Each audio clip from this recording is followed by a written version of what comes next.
Now, you could say that it was a candid interview. It was certainly an exclusive chat with Nigeria's President, Muhammadu Buhari, broadcast to a global audience on Arise News. One of the few times Mr. Buhari has spoken directly to the press, although the interview wasn't live, but was pre-recorded. Well, looking fairly relaxed, Mr. Buhari spoke against the background of deepening insecurity and rising violence across the country, growing unemployment, worsening inflation, and an economy still recovering from a punishing recession. He said he would take a tougher approach towards insecurity, particularly against bandits and criminal gangs in the northwest and separatists in the southeast, warning that the police and the army had been given powers to be ruthless. If Nigerians wanted to attract jobs and investment, he said, then they must behave, as no one is going to invest in an insecure environment. Nigerians would say what they want. They want to their own republics. They don't even talk of the resources, how we can disengage ourselves, how we are going to share what we have invested when we are together, how are we going to share it out, how fair are we going to be to ourselves. And try and see our population, our young population. If we cut ourselves into pieces, can we win the confidence of investors, real investors, people to come and build factories, employ people, produce goods and services, and then earn from taxation, from employment? I don't like the way Nigerian elite is allowing ignorant or careless people talking all over the place. We have so much to learn and so much to guard together than to try and disorganize people's way of thinking that if you become a republic, things will be all right. Let them see how long it took us between 1960 and now, how we came about. We have consolidated it. The federal government, no more vacancy, it's full. Go to any state governor and ask him now to give you contract or to give you a job. He will tell you there is no vacancy. The same thing with local government. So you may have a good degree, but you may die without having a job. Why? Because nobody is going to invest in an insecure environment. So I told them, I said they should tell the youth that if they want jobs, they will behave themselves, make sure Nigeria is secure so that people can come and invest. Nigeria is resourceful, people know it. We are a rich country. God has endowed us. But nobody can bring, look at the today, like 200 buses bought by the former governor of Lagos. Some of these boys went and burned the vehicle. The governor made an album, came and I took the album and put it aside. I said, go and tell them to walk. Who will go and invest his money in an unstable environment? Nobody will. It's just common sense. So you behave yourself, you make Nigeria secure, and people will invest.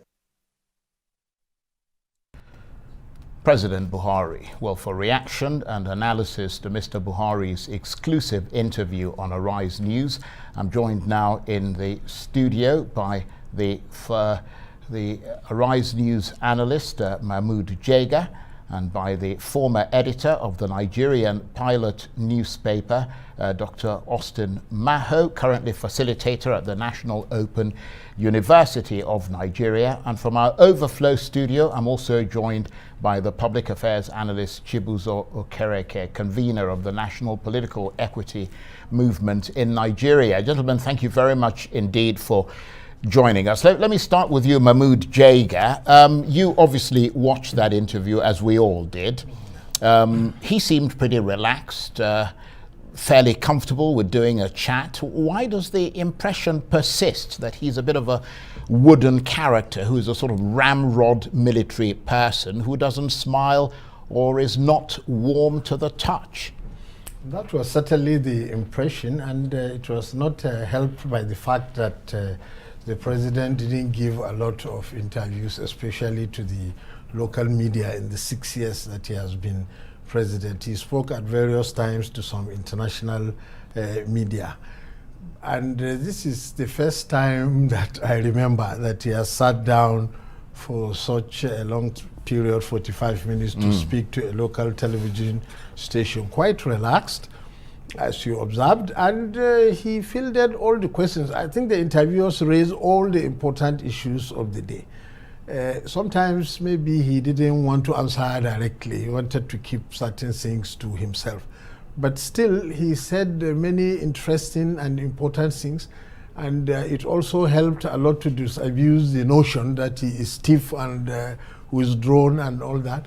And the hope is that with this very good outing, we will see much more of him in the local media in the weeks and months to come. And Dr. Austin Maho, what stood out for you in that interview? Yeah, what stood out for me was, I looked at the interview 3 prongs. One, the disposition of the interviewee, which Mahmud Jega has highlighted. The president was relaxed. But in relaxing, he stuck to his gun on several issues, which I hope in the course of the discussion we have the time to highlight.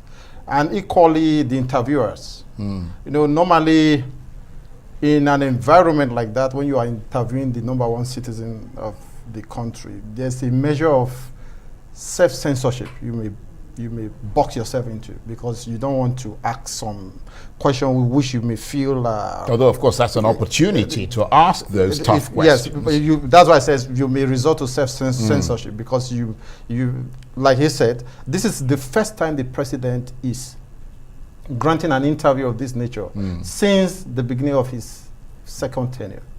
So if he gave that opportunity to Arise TV, I'm sure Arise TV would not want to close the door. They want to manage. You mean going forward? Yeah, going forward. Yeah, it's a rare privilege. Nevertheless, of course, the people who were doing the interviews are seasoned correspondents. Yeah, sure, I mean, you have Ndukor Babuna, who's been in the business for a long time. You have Chegu Adeniyi, who's a first-class journalist, Ruben Abati, and the young lady. The lady.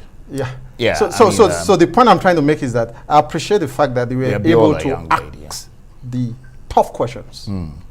Tough questions across board on security, the contentious issue of grazing reserve, IPBO, Twitter. At least they asked the question, but it's the president's response that I hope we'll be able to talk about in the course of the interview. Okay, well, let's go to our overflow studio and speak to the public affairs analyst Chibuzo Okereke. Thank you very much indeed for joining us. What do you make of that interview? I mean, there have been some suggestions that he might have been let off a little bit easily. What do you reckon?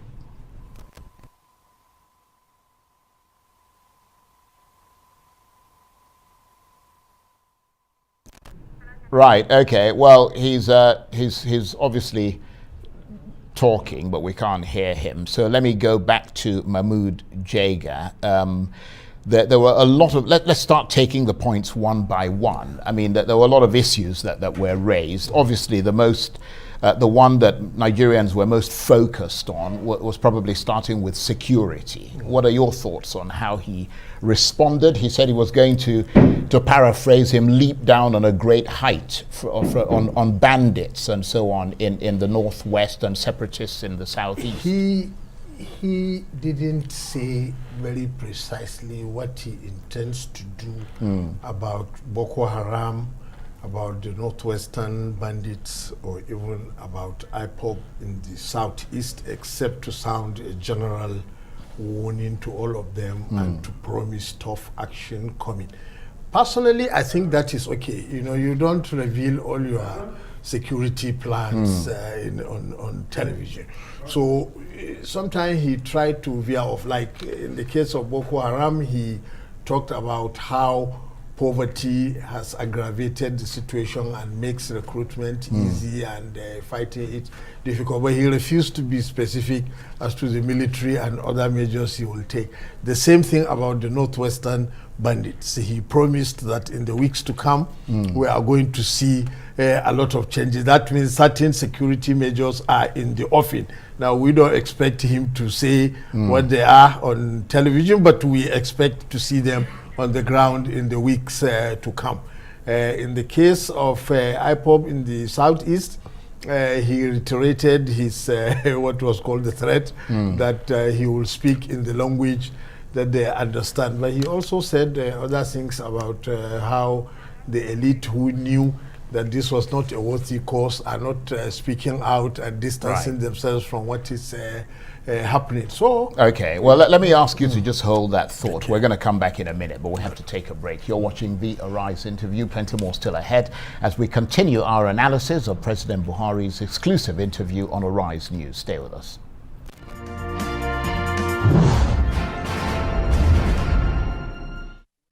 Welcome back to the Arise interview. I'm Charles Eniagolo. Now, as you might have heard, Nigeria's President Muhammadu Buhari has given an exclusive interview to Arise News, which has been broadcast to an international audience in a television and online simulcast. It took place in one of the opulent meeting rooms at the Aso Rock Presidential Villa in Abuja, and Mr. Buhari appeared to range with relative ease across several contentious issues, including rising insecurity, deepening unemployment, diminishing foreign direct investment, and achieving balance in his political appointments.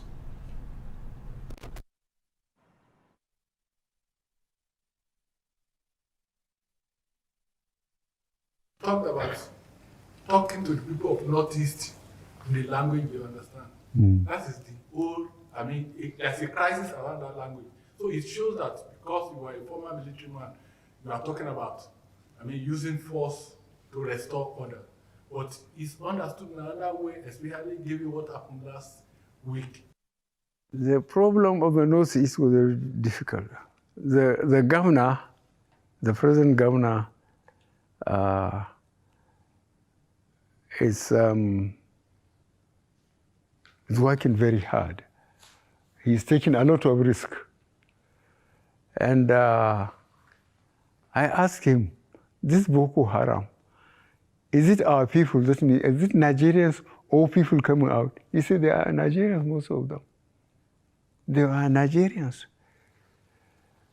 As I said, the only way we got them around was that you can't kill innocent people and said God is great. That worked very well, but I think we have a problem of unemployment. We have a problem of a lot of youth looking basically for what to eat, not even to talk of accommodation or dress. The level of poverty is almost unimaginable. I will give you one example of recent. Two governors from the Southwest came to tell me that the cattle rearers in some of the forests there have killed farmers while their cattle were eating on their crops. So I told them, you campaigned to be elected, and you are elected. He said, yes. I said, go back and sort out yourselves. Because there has been a system, as all of us here could recall, even your local government, when there are security at each level, at local government, at state, it consists the traditional leaders in that area who have been there for generations. So they know all the crooks. President Buhari. And with me in the studio, Arise News analyst Mahmud Jega, the former editor of the Nigerian Pilot newspaper, Dr. Austin Maho, currently facilitator at the National Open University of Nigeria, and from our Overflow studio, the public affairs analyst Chibuzo Okereke, convener of the National Political Equity Movement in Nigeria. Gentlemen, thank you very much indeed for staying with us. And let me come to you, Mr. Okereke. Apologies, we couldn't hear you the last time, but I believe that we've got you back now. Let's try and bring you up to speed because everyone else has kind of done their opening analysis. What do you make of the president's interview, the way that he responded, given the enormity of the problems facing Nigeria and the fact that he's the one in charge? Yeah, thank you, Charles. I want to congratulate Arise News for the bold step. And let me say that I saw 4 presidents of Nigeria today in that interview.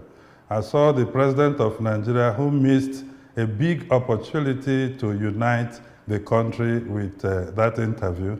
I also saw a president of Nigeria who appreciates the level of challenges we are having, but seemed to communicate a sort of handicap or excuse. And also importantly, I saw a president of Nigeria who has now chosen to break the barrier of communication with the people, because presidential aide once told Nigerians that President Buhari has his own style of communication and that he has chosen to communicate through the aides instead of communicating to Nigerians directly. I also saw a Nigerian president who, through that interview, chose to put all of Nigerian youth into one basket and described that they should behave. Whereas we have a lot of young people who are doing great, pushing advocacy to unite the country, building bridges around the country. So what is interesting is that we have started a conversation. Now there is a team that can have access to the president and be able to ask important questions. But however, I think this first series was an opportunity missed by the president owing to the degree of challenges we are facing across the country. And that calls for a realization to the presidency that Nigerians are not all about the opposition. The voices you hear is not just the voices of the opposition. There is a voice of the Nigerian people whose aspirations are concerned, begging for presidential authority, presidential leadership to provide succor, for the people. Okay, thank you very much indeed for your analysis there. Let me bring you in, Dr. Austin Maho. Do you think he made a justifiable argument to people who feel excluded or marginalized in parts of Nigeria, in the southeast, for instance, and the youth, as Mr. Okereke was pointing out? Yeah, certainly not. It's just like Mr. Okereke has pointed out. It was a missed opportunity.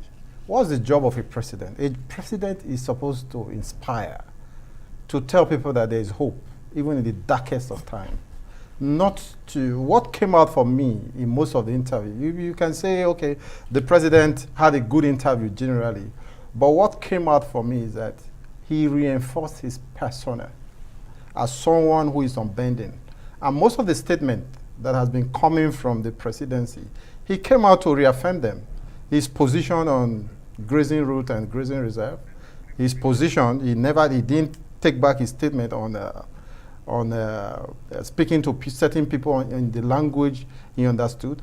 And the attempt, which to me was to make it seem as if the whole of the Southeast are IPOB sympathizers, which is certainly not. You should, as a president, you should be able to, having identified the problem, you should be able to profile solution to the problem, not just looking at the problem as it is, but look beyond the problem and identify those who are causing the problem and use carrot and stick to deal with the problem. Describing IPOB or the whole of, because there's a statement he made which has gone viral on social media about the IPOB being a dot in a circle.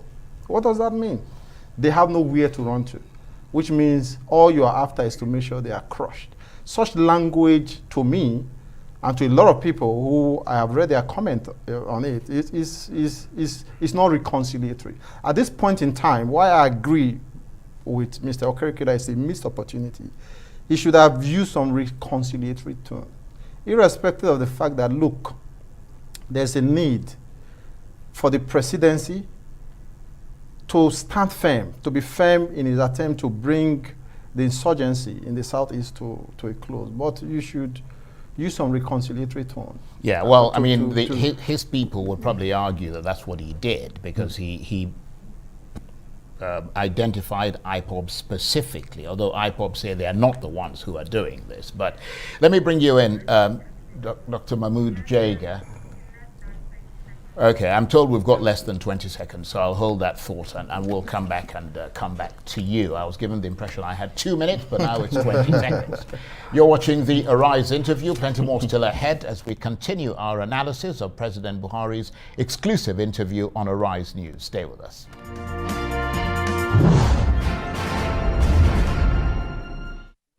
Welcome back to the Arise interview, where we speak to the newsmakers as well as ordinary people doing extraordinary things around the world and featuring the voices at the heart of the stories. I'm Charles Aniegolda. Now, lots of reactions from around the world to the Arise News exclusive interview with Nigeria's President Muhammadu Buhari.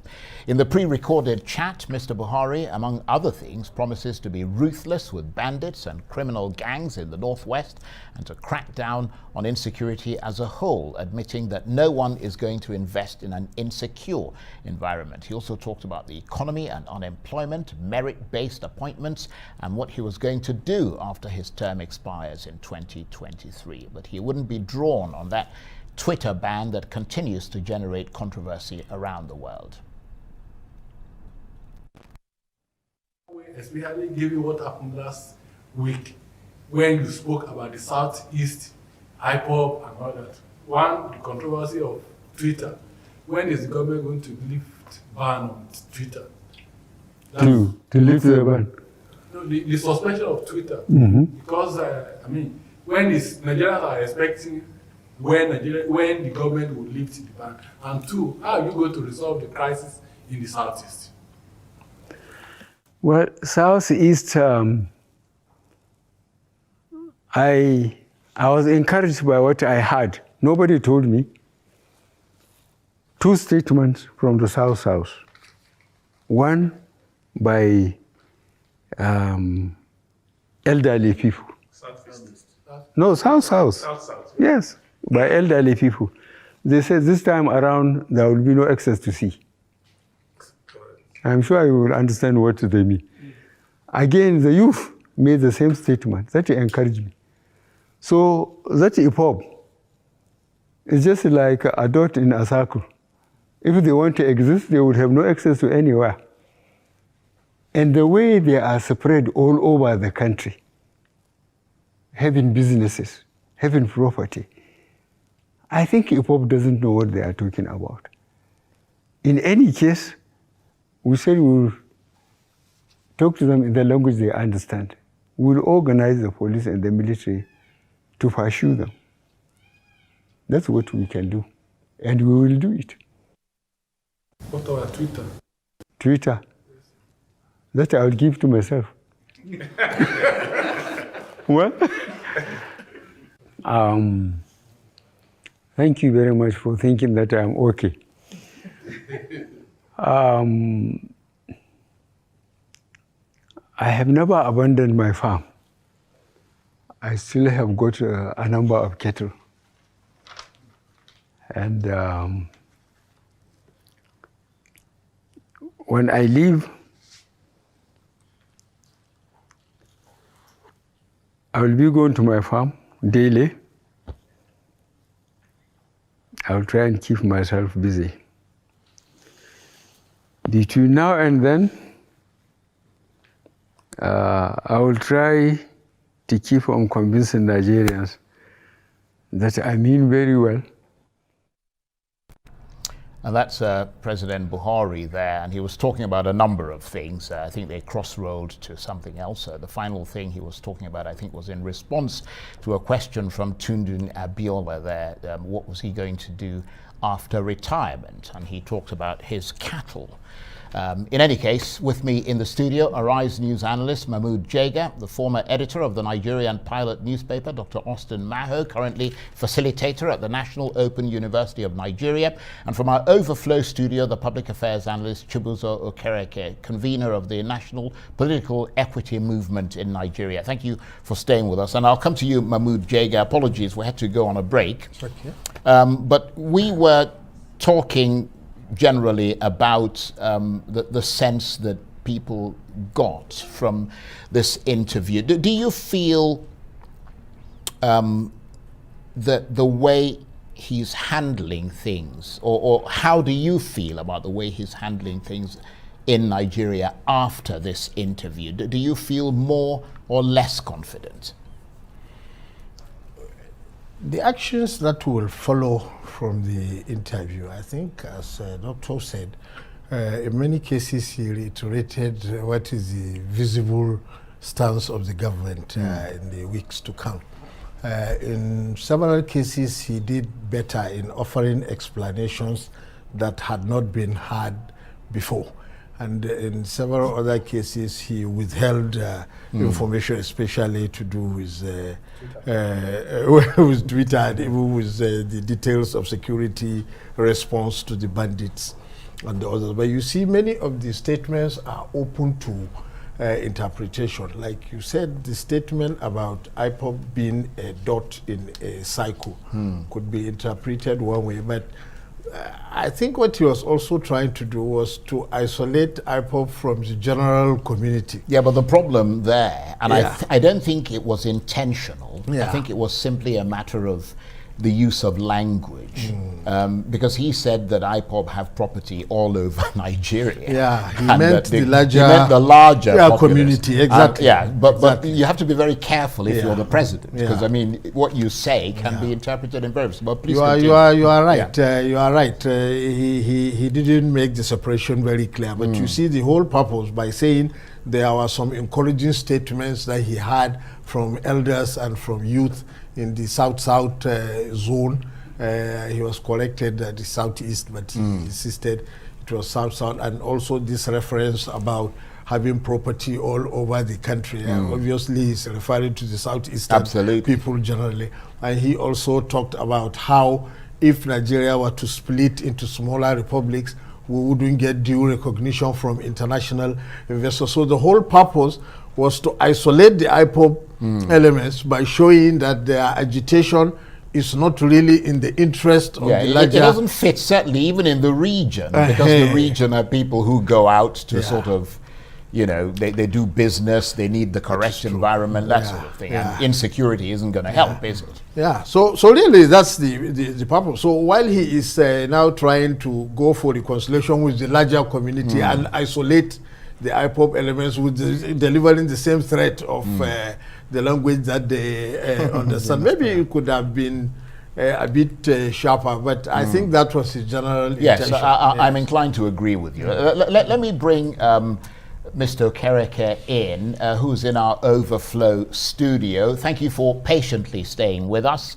What about the issue of restructuring? I mean, he didn't really tackle that question, did he? Nduka Obeibuna asked him a question on that, and he seemed rather to sidestep it.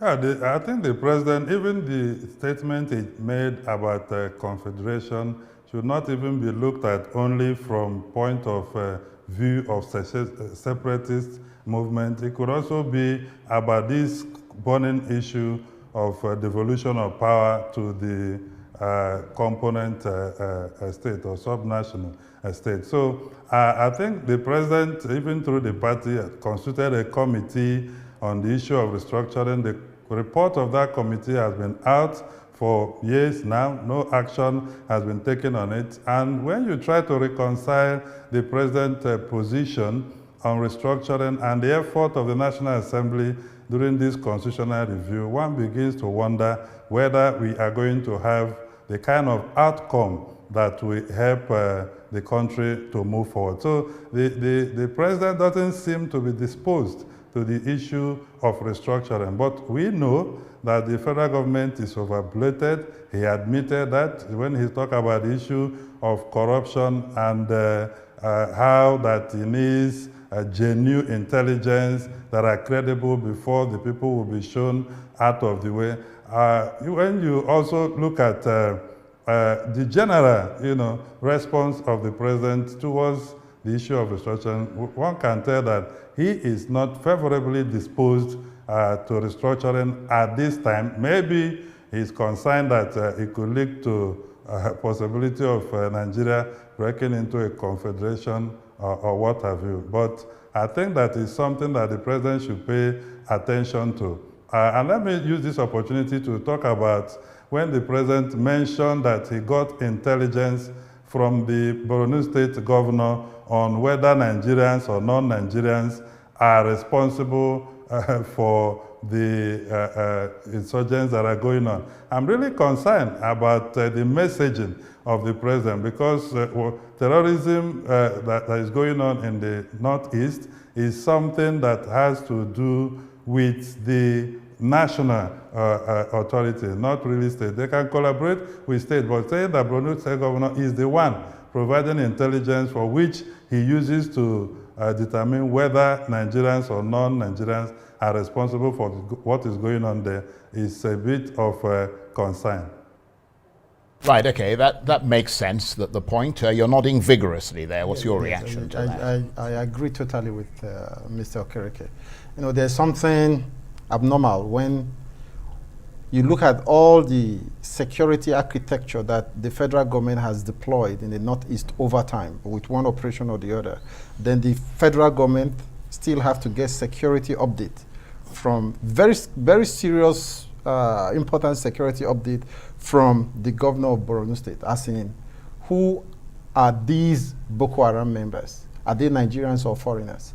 It's baffling when I heard that the first time, but he has thrown more light on it to show that who are those, the question is, who are those really feeding the president with the information he works with? Is it the governor of Borno State or his theater commanders? It should be his theater commanders. They are on ground. They were deployed there. It's just like when the critical question of why he picked on the new army chief, Yahaya, and he answered to the effect that, well, I picked him because he has been a commander. He knows his troop. He knows the ground. He has been there for so many years, months. So we expect you that if you have so much confidence in the commanders you've been appointing over the time, the commanders should be able to give you appropriate information which should form the basis of the policies you are implementing in the Northeast. But this situation, from the answer he gave to that question, it shows that his source of information may be defective. It's good, however, to get information from various sources. Yeah. But when you now point at one critical information that you got it from this person, it raises a lot of eyebrows. I understand the point you're making. Again, I'm not taking the president's side necessarily, but I'm trying to be as objective as possible. And I do think that the president has sometimes maybe a little issue with communicating. And perhaps he got that mixed up in the way that he was actually he intended to describe it. That's my assessment. I may be wrong. Who are these Boko Haram members? It's a very important question because there have been communication from the federal government in the past that most of the people coming into the country to invade us, whether as headsmen or as Boko Haram, are foreigners from Chad and the Niger Republic. Right. So we need to know where our problem is coming from. He was trying to buttress or support the intelligence he already had by suggesting that. But we've got about a minute before we take a break. Yeah, well, Mahmud, you see, Jega. you are right to say that all the security agencies are federal, so ideally the federal government should have more information. But I think specifically about the identity of the Boko Haram people, it is not out of place if the governor seems to know better than the security agencies because he has more access, for example, to the traditional And that also authorities. supports the idea of having localized police. Exactly. That way, because they've got better intelligence in their own regions. We've got to take a break in a moment, but he talked, Mr. Jega, he said that his appointments to federal positions are based on merit, not ethnic balance. But of course, the Nigerian constitution is clear that major appointments should be shared in a way that reflects federal character. So what's your reaction to that? We've got about 30 seconds. Well, you are right. In 1980, not long after the 1979 Constitution was adopted, there was a major seminar at the NIPS in Jos about this quota system and federal character. Yeah, okay. I apologize again, but I have to take a break. I'll come back to you and you can finish that thought. Okay. You're watching the Arise interview. Plenty more still ahead as we continue our analysis of President Buhari's exclusive interview on Arise News. Stay with us.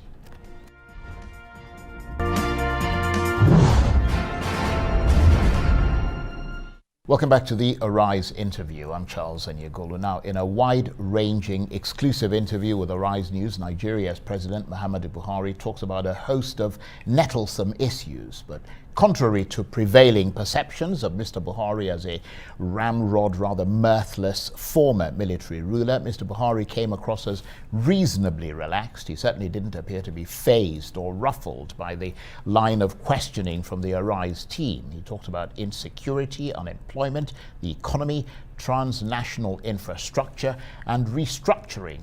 Well, he skirted around that one. Virtually, local governments are virtually killed. You know it. Yes, sir. The 3 tiers of government, federal, state, and local government, if they are being followed properly, we wouldn't have all these social problems. But the problem is the local government have been virtually killed. And that is not good for this country. It's not good for this country because those who became the local government chairman have been compromised. If your local government is, say, entitled or is supposed to receive 300 million, a letter will be prepared for you to sign that you have received 300 million and you are given only 100 million. Well, still on the Southeast, Mr. President, how do you plan to include more people from the Southeast, and indeed the South in general, To include more people in the Southeast, and indeed the South in general, in your government, especially in security services and MDAs? you look at, say, NNPC, look at the military, people who have been there for 18 years, or people who have been there, say, for 10 years. They trained in Zaria or in Abeokuta. They come through the ranks. And because they served under all the circumstances, the crisis and everything, and they gradually rise to that status. Okay, the president cut off in mid-sentence there, but Arise News, of course, exclusive interview with him, and Arise News analyst Mahmud Jega is with me, the former editor of the Nigerian Pilot newspaper, Dr. Austin Maho, currently facilitator at the National Open University of Nigeria, is also here, and from our Overflow studio, the public affairs analyst Chibuzo Okereke, convener of the National Political Equity Movement in Nigeria, is also here. And Mahmud Jega, we were talking before we had to take that break again. We were talking about the appointments to federal positions. He said they were based on merit, not ethnic balance, and we were making the point that the Nigerian constitution is clear that major appointments should be shared in a way that reflects federal character. You are right. You see, you can defend one particular appointment. If you say, I appointed this man as army chief because he was the theater commander of Lafayette Dole, that's okay. That sounds quite reasonable. But the question is, you see, the overall balance. As you said, the Constitution mandates federal character, and I was referring to the major seminar that took place at NIPS in 1980, where many people argued, but then the 1999 Constitution was new. They said, no, we must have merit also. We can't have quota and federal character. And major arguments were made by many professors, including Professor Godwin Shogolo, who said, for example, that any system that helps to establish peace and balance within a federal system is the most appropriate for the system. If in the so-called pursuit of merit, all the appointments are slanted so that some parts of the